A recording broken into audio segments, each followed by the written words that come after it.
Vitals look good. Hello everyone, I'm Kristen Durrell. Welcome to the Littlescribe Author Masterclass. Now a quick note before we get started, this is live and it is being recorded. So teachers, if there are any students without media permissions, please move them out of view of the camera now. We'd also love you to change your Zoom profile to your school name and get ready to hold up signs at the camera with the name of your school and the Aboriginal land that you're on. Now, if you're having difficulty adding your name, just send us a message in the chat and we'll be happy to do it for you. Now, we are all joining from different parts of the country today. Here in the studio, we're on the lands of the Gadigal people of the Eora Nation.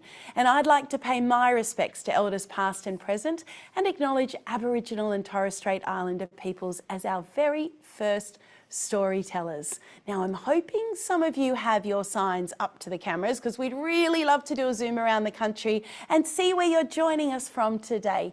As soon as we get you up there, we're going to have a look and then I'll be able to introduce our very exciting guest. So sometimes we have just a moment we have to wait to make sure those boards are nice and still. Looking forward to seeing where you're from. Here we've got St Joseph's from Dungog. Hi, St Joseph's, Casino West Public School. Hi, give us a wave, Casino West. Hi, everyone. Illawarra Primary, 6A. Lovely to see you all in Tasmania. A bit chilly down there. Middle Harbour Primary School. You're not far from us. Calderwood Christian School. Hi guys. Oh, I'm very excited. Mid Coast Christian College. Coopanook. Oh, hi Coopanook. You guys are in a lot of sessions. Great to see you. Hi, give us a wave.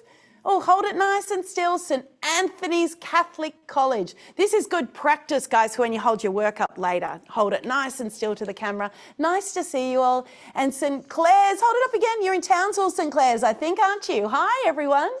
One more. Hi, everyone. Oh, I can't see. Two. Oh, I can't. Where are you? Beacon Primary School. Nice to see you all. Well, hello everyone, I am Kristen Durrell and I'm your host for today's Littlescribe Author Masterclass, but I'm not doing this alone. I am going to be joined for this session, and I'm very excited about this one, by the absolutely fabulous George Ivanoff. Now, he is an award-winning author who apparently watches too much Doctor Who. If that's possible, I don't think it is. I am also a big Doctor Who fan.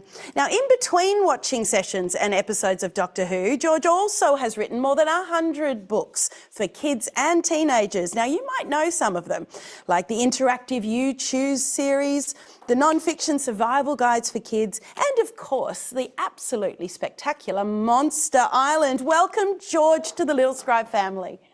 Thank you very much. It is lovely to be here. Oh, we're going to get going in a moment, but before we do, I have to introduce our other very special guest. Many of you may know him. He's a Littlescribe regular and our resident illustrator and an amazing author too, the wonderful James Foley. How's it going, everyone? So lovely to be with you here today. I'm getting started on a few little drawings here for George's session, but I'm very excited for what we're going to be drawing later.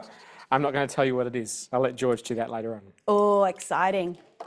All right, everyone, I think it's time to get going. Now, today's workshop, actually, I'm not even going to tell you. I'm going to let George tell you. So we are heading back in time, though, George, to a time of peril and drama.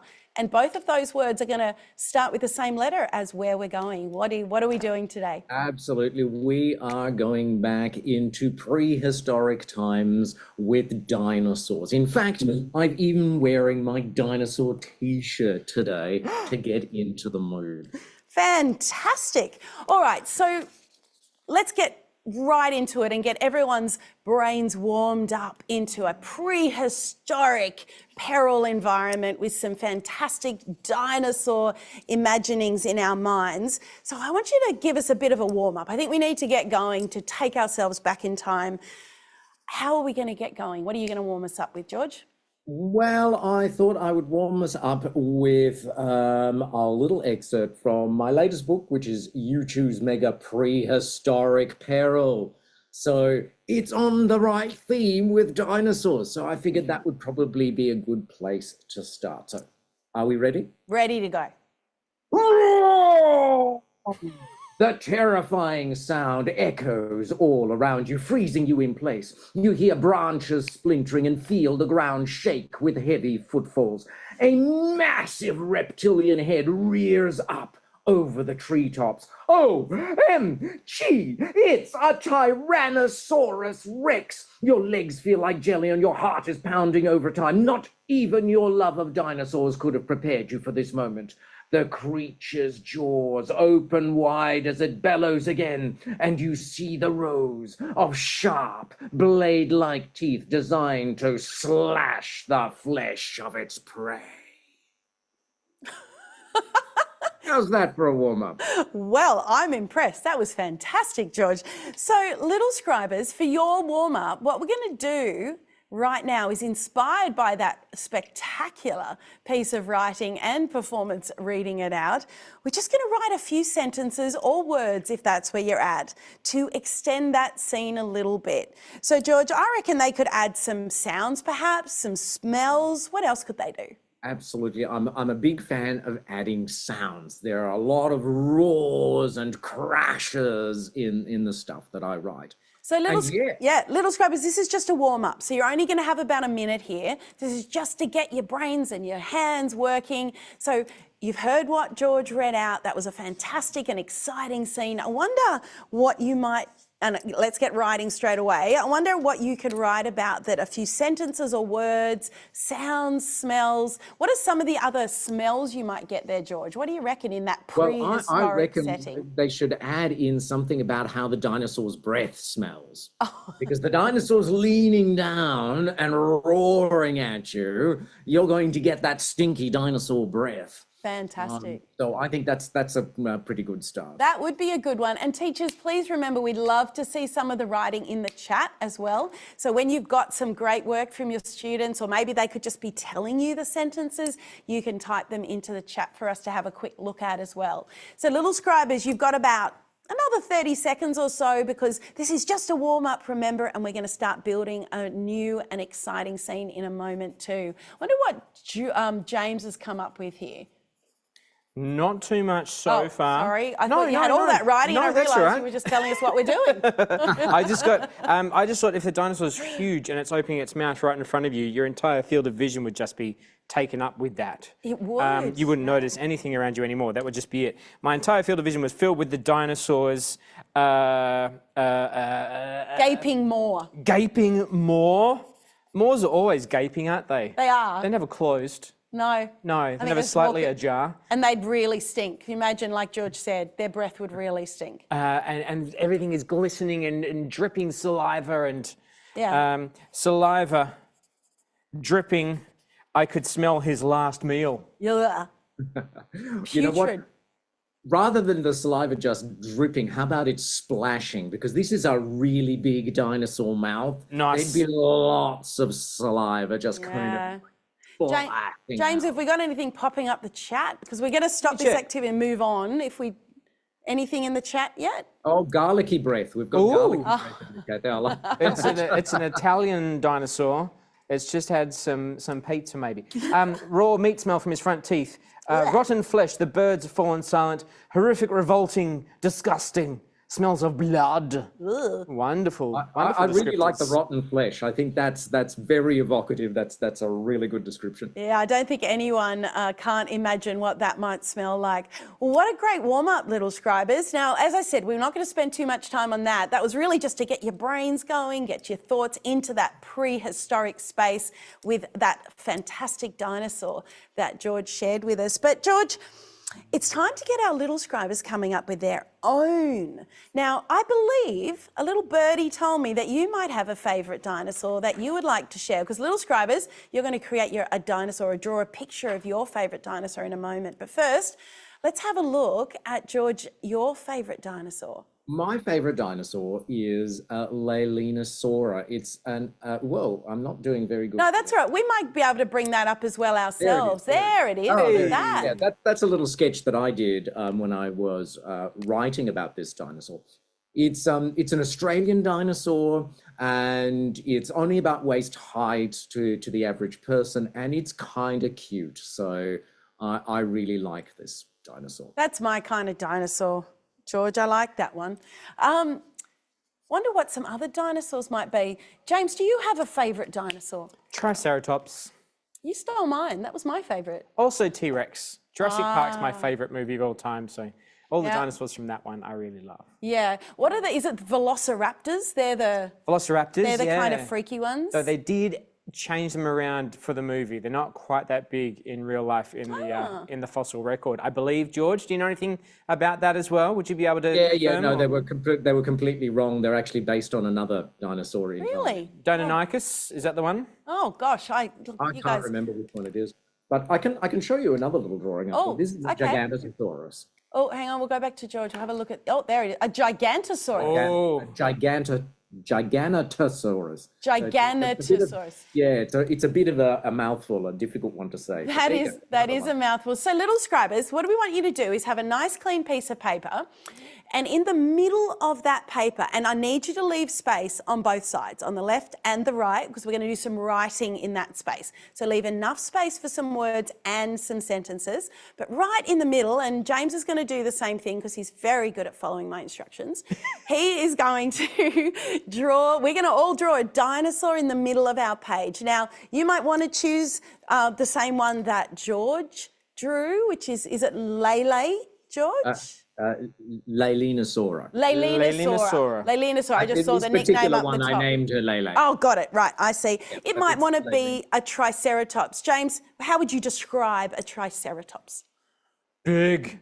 Kind of elephant-like, squat to the ground, a long tail, kind of as long as their body, two horns protruding from the top of the head and one on the nose. Yeah, right. Like okay. a rhino elephant. Yeah, okay.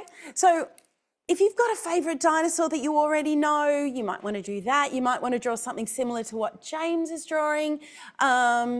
There might be a Triceratops or a T-Rex. I think we all know what a T-Rex looks like with its big gaping maw. Could we use that again there? Yeah, why not? I think a T-Rex would have a gaping maw. George, what are some other dinosaurs that you like? So Littlescribers, I hope you're drawing already because we'd like you to get these drawings done because we are going to keep moving on our drawing through some activities to get you writing as well. So George, have you got another one or two dinosaurs you could suggest if anyone's still not sure? I think, like everybody else, I love the T-Rex.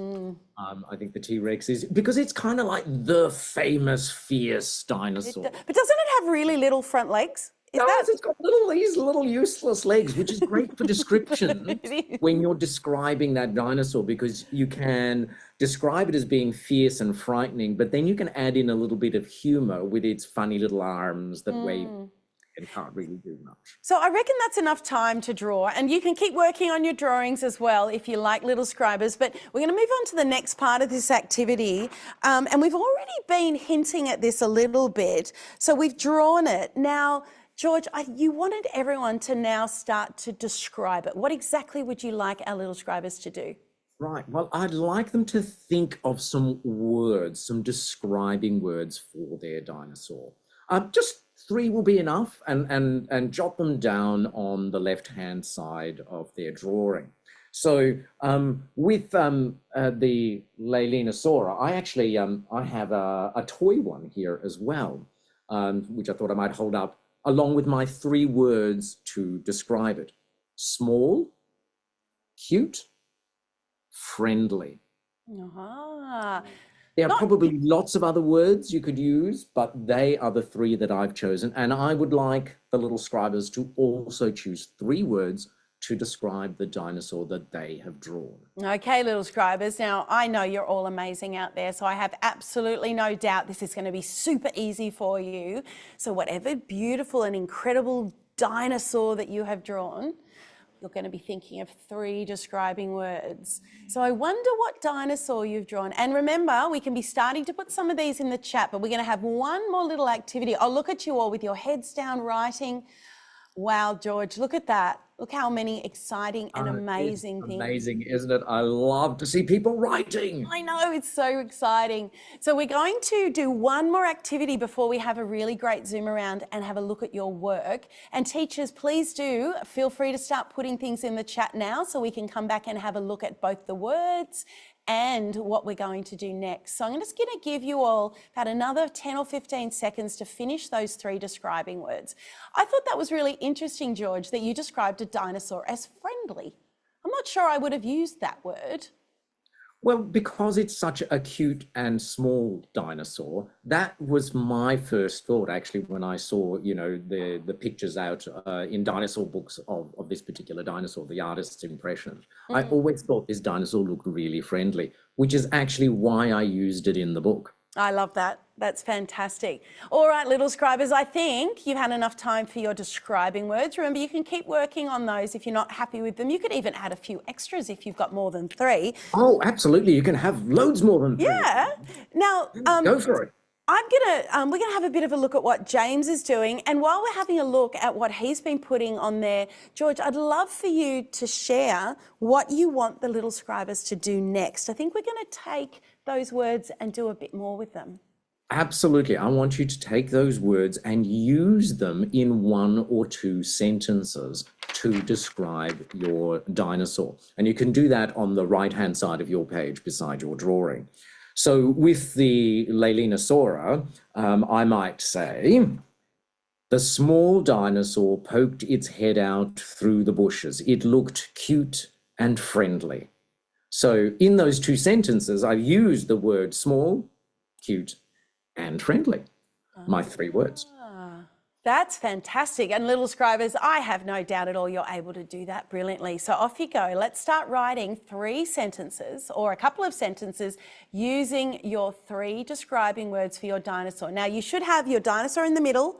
You have your 3 describing words on one side of your page. Let's use the other side of the page to do our sentences. And you've got a minute or 2 to do that, and then we're going to start having a look at some of your work.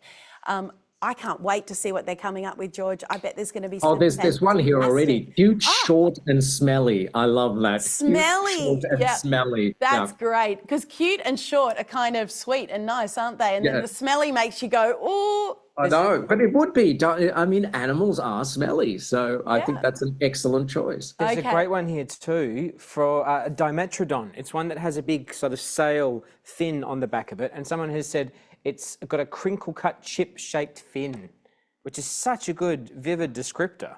That is great. I'm a big fan of crinkle-cut comparing in your description. So compare it to something everyone is familiar with, and a crinkle-cut chip, everyone is familiar with that. Absolutely. And little scribers, right now you should be writing your sentences. I wonder what you're coming up with. You've got about 1 more minute, and then we are going to try to do a zoom around. So we'd love for you to hold your boards up to the screen while we're getting your finishing off and getting those boards ready to show us. And as soon as you're ready, start holding them up.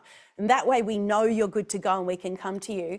But I think we had James's up there a moment ago. Let's have a look at what James has come up with before we have a look at yours. Really, it's George's. I was just making notes of George's. So I was trying to draw one of his Leilinosaura, Micrographica, and trying to put down his describing words and his sentences. Oh, brilliant. Now, do you know any cool dinosaur facts about this one, George?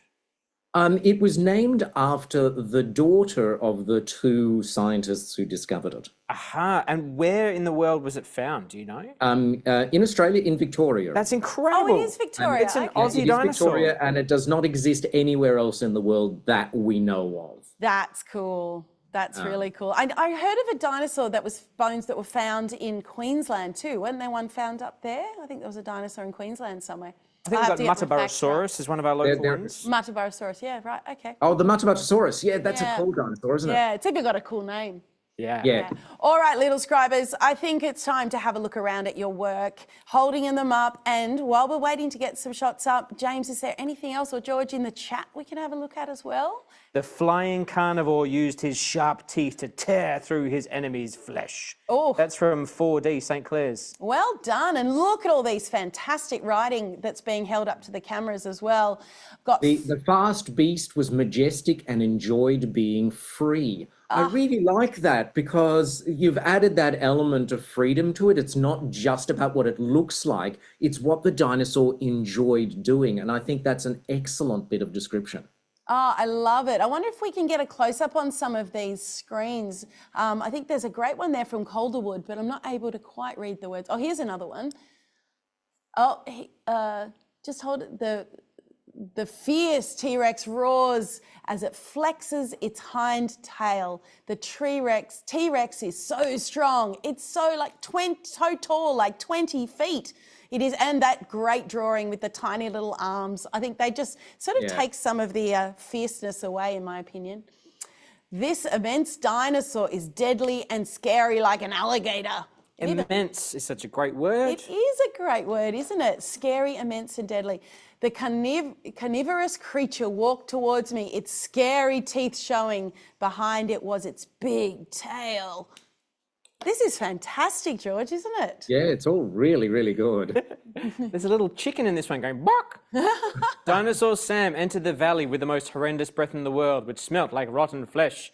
It's mortifying and so disgusting and gross, you gag. Oh, that is fantastic. I absolutely love that one. T-Rex carelessly smashed through the boulder, feeling brave and fearsome, maybe? Yeah. Yes, Fearsome. probably fearsome. Probably Ran out of room. by the look of it. Yeah. Scary, spiky, fast. They are fantastic words. Oh, there's your sentences. The scary, spiky dinosaur was chasing very fast at me. It was racing. Oh, I don't know if I'd like to be chased by a scary, spiky dinosaur. That's fantastic, everyone. What amazing writing that you have done. Hi, everyone, that you've done already. So we have our dinosaur. We have a fantastic description. But George, I think we need to put our dinosaurs somewhere. What do you think? Absolutely. I think we need to have a setting for our dinosaur. You need to think about where your dinosaur is before we start thinking about what your dinosaur is doing.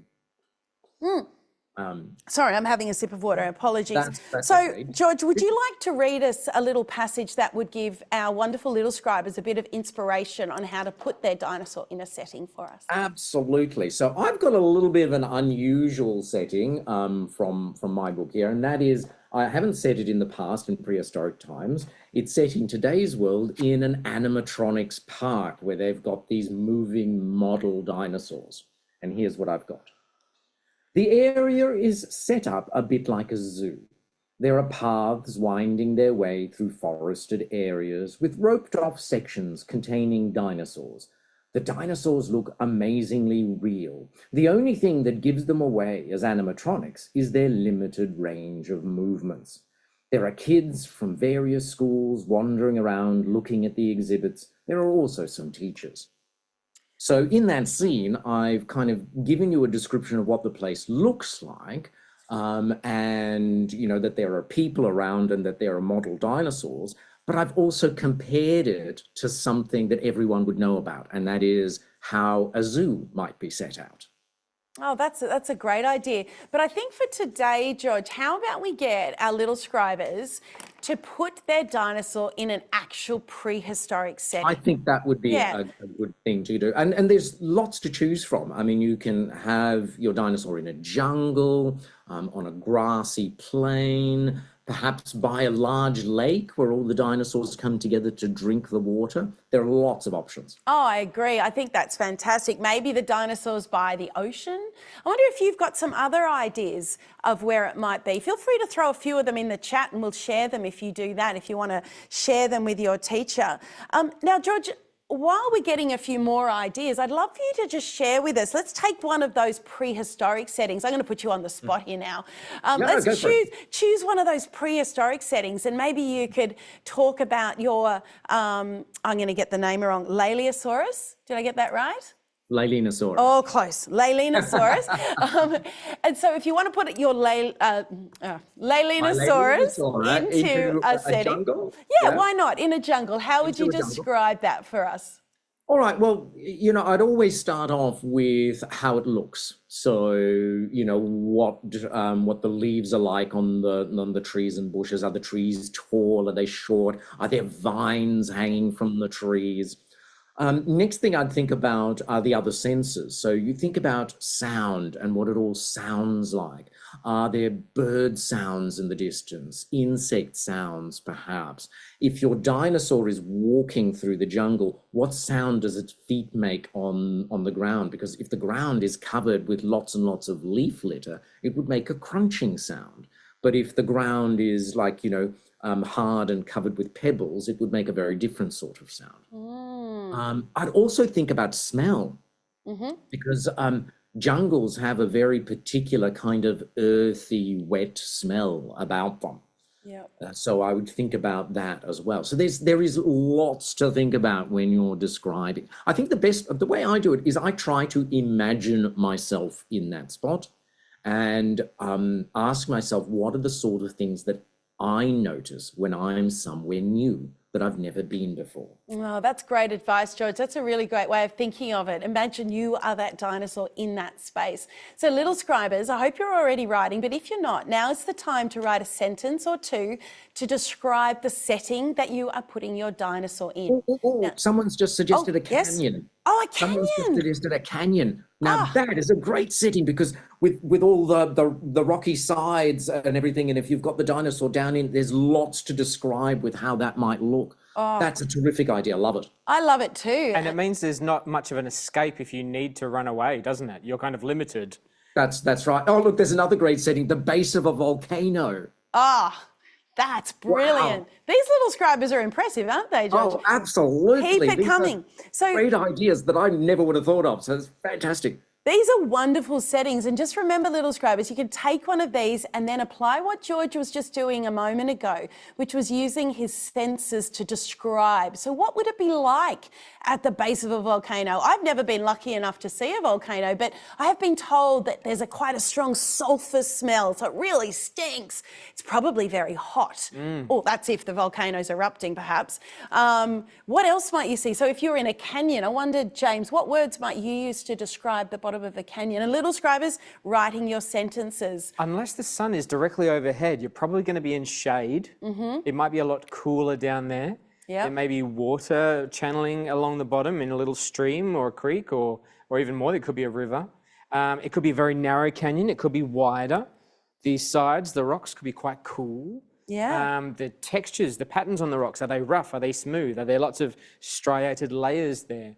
All sorts of things. Is it smooth? Is it enough for you to climb up, or is it perfectly smooth and you're impossible to be able to climb up the sides? Brilliant. Who knows? All right. So little scribe. Yeah, go on, George. Sorry. Oh, I was just gonna say, you know what a canyon makes me think of?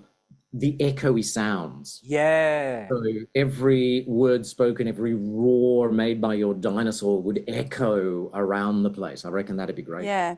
This one's great in the chat. Casino West. I saw the dinosaur knocking down trees in the jungle and I heard its feet hitting the pebbles and vines snapping. Oh, great sound. Snapping. That's a great descriptive word. All right, little scribers, that's enough time for your description of your setting. Before we have another look at your work, we're going to move on to one more important part of our writing today. So we've got our dinosaur. We've got our words to describe our dinosaur and our sentences. And now we have some amazing describing sentences for the setting or the scene that you have put your dinosaur in. But there's nothing happening. George, what are we going to do about that? Well, we need to come up with something for the dinosaur to do. What a good idea. There are three things we need to think about. We need to think about goal, we need to think about action, and we need to think about conflict or problem. Or we like to call it, George, George's action criteria, GAC, and you will never forget it. GAC. GAC. Yes, that rolls off the tongue. It sure does, yes. Yeah, so we need a goal for your dinosaur. Maybe it's hungry and it's looking for food. So there's your goal. The action, well, maybe it might chase a smaller dinosaur or other sort of creature to try and try and eat it, so to get its food. And as for the problem, well, the conflict, perhaps it trips over something as it's running after its food, and its food is then, getting away. So there you've got your goal, your action, and your conflict. Oh, all right, little scribers, have you got your imaginations churning now? So you have your dinosaur, you know what your dinosaur, you've described your dinosaur, you know, there was spiky and fast and scary, but we also had friendly and cute and fun. But what, now we want to apply, and we've put our dinosaur in a setting, so you might be in a jungle or a canyon or near a volcano, whatever you've, or by a lake.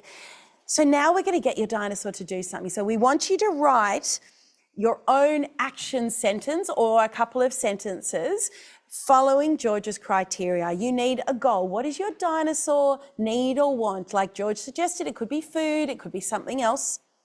What is the action? What's it doing to get that thing? What's happening? In George's case, perhaps chasing a creature. And then what goes wrong? What is the problem or the conflict that happens in your action sequence?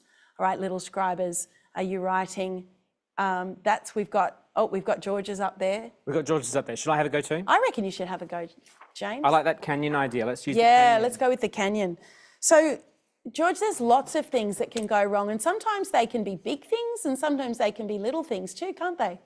Absolutely. It doesn't have to be a big problem to have serious consequences. So, And teachers, don't forget, you can ask your kids for some of the sentences because we'd love to see some in the chat.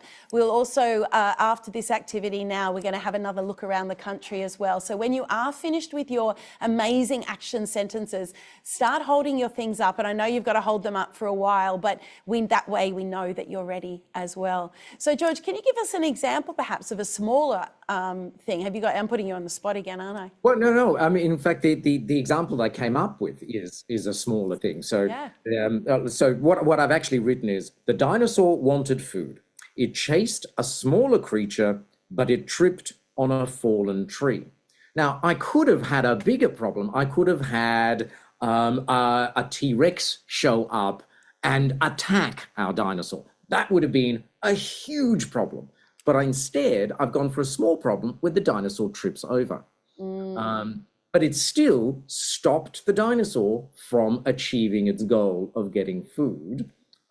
It has caused a problem. So, yeah, so it doesn't have to be a big problem. It's a great way of thinking of it. Little Scribers, I wonder how you're going. Are you coming up with some really fun action sequences? And remember, you want your goal, the action and the conflict. And I think James has been working on some of that as well over here, James, haven't you? I've been, brainstorming. I haven't written a sentence yet, That's but I've okay. just said that the goal, I'm trying to escape from a gigano or giganotosaurus, how you say it.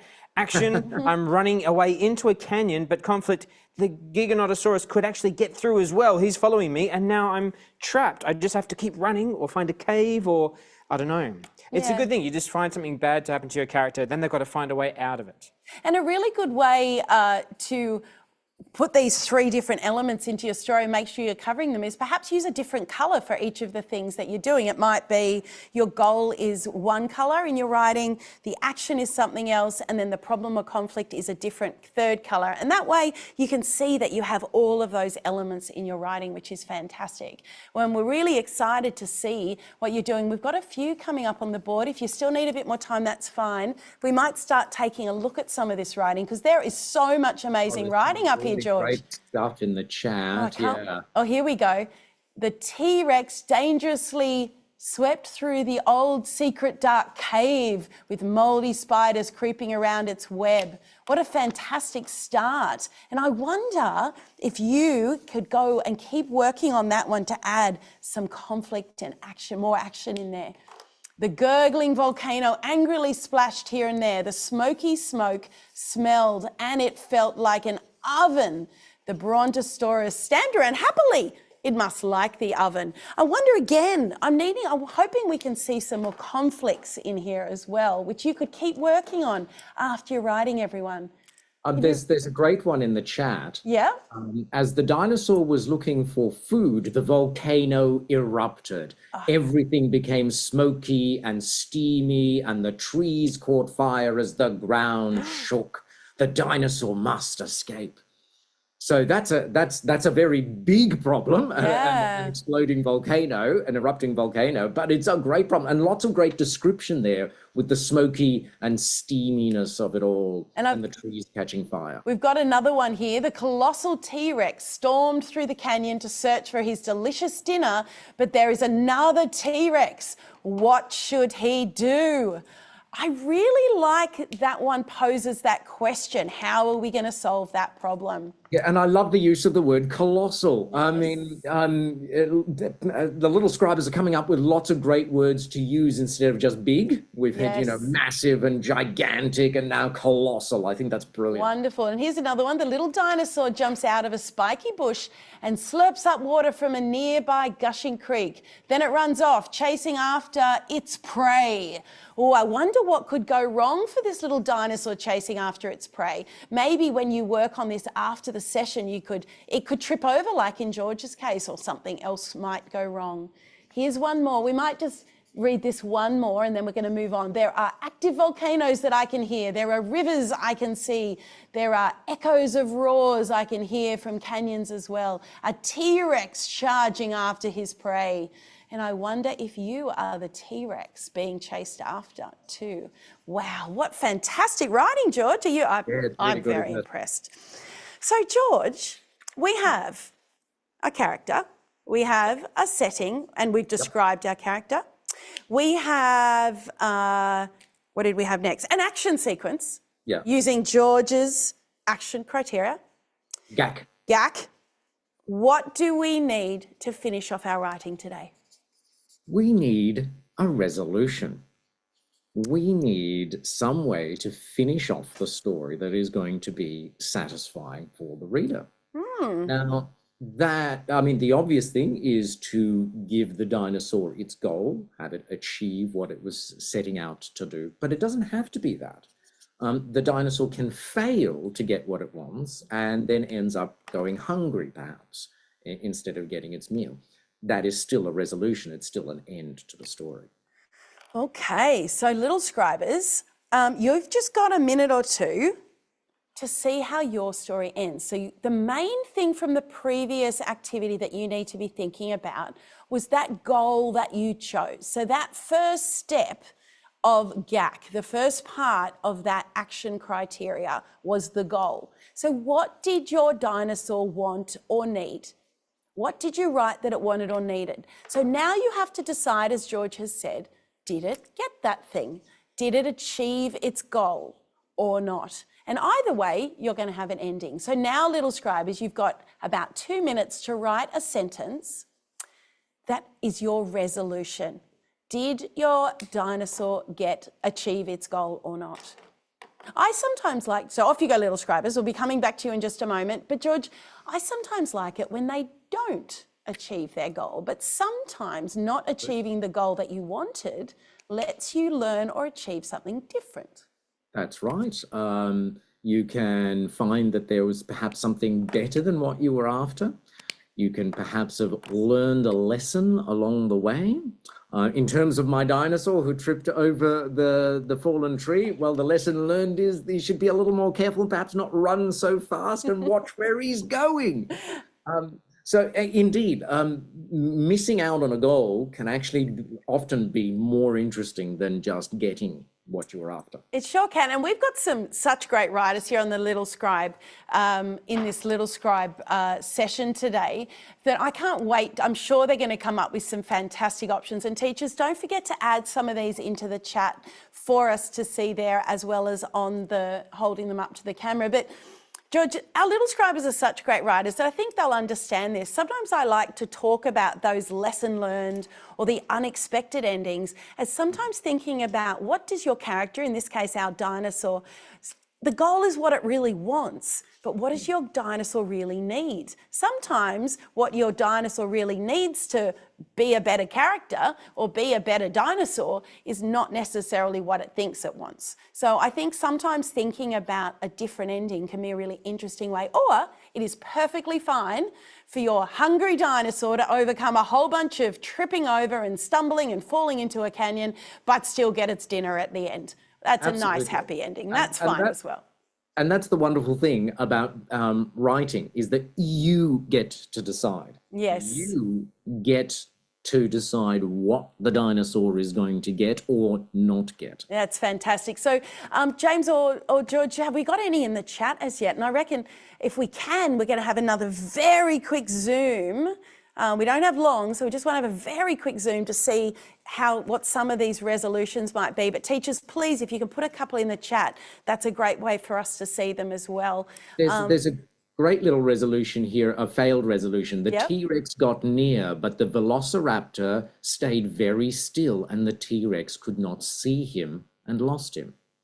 So I love that because the Velociraptor is using stealth to get away rather than just running away, which is the obvious choice. Running away, that's the obvious choice, but staying camouflaged and still, that's fantastic. It's really good. Yeah, I love that. Do we have any Zooms we can go to quickly? I'm not sure if we've got anyone holding their boards up well. Maybe we've just got one or two we can have a look at before we move on to the final part. Here we go. Some cute pet-looking dinosaurs had met behind a tree. The jungle was smelly. I bumped into the dinos. Hi, I said shyly. Roar, said the dinos. I kindly gave them some food. I love that. That was probably very wise they gave them food so that you didn't become the food. Oh, this is a big long one. Look at all that writing, George.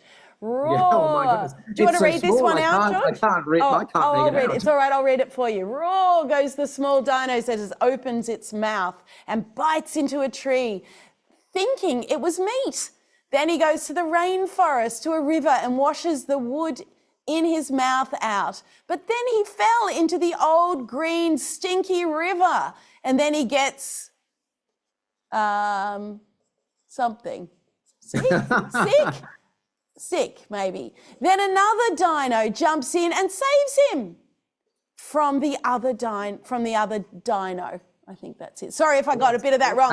I love it. There is so much action in that. It's fantastic. All right, this is the last one and we'll have to move on. I tried to get some food. I found food, but there was another dinosaur. It was strong. Then a volcano erupted and my family quickly stole the food. We were safe. Oh, I like a happy ending, Calderwood. Well done. What fabulous writing. Isn't it amazing how much they could create in such a short time, George? But George, their work doesn't stop there, does it?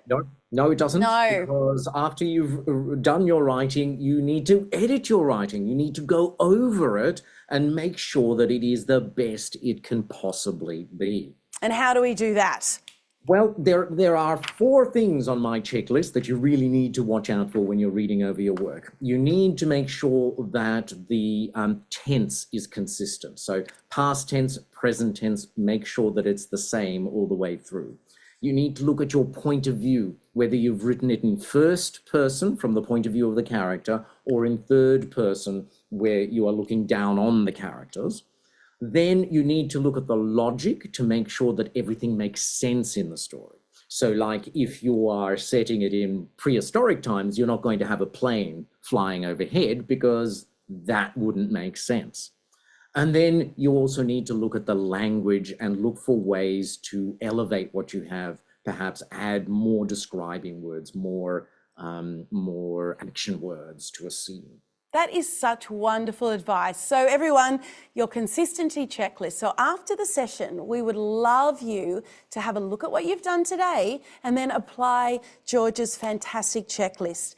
Check your tense, check your point of view, check that it's logical. Is the story really set in a prehistoric setting?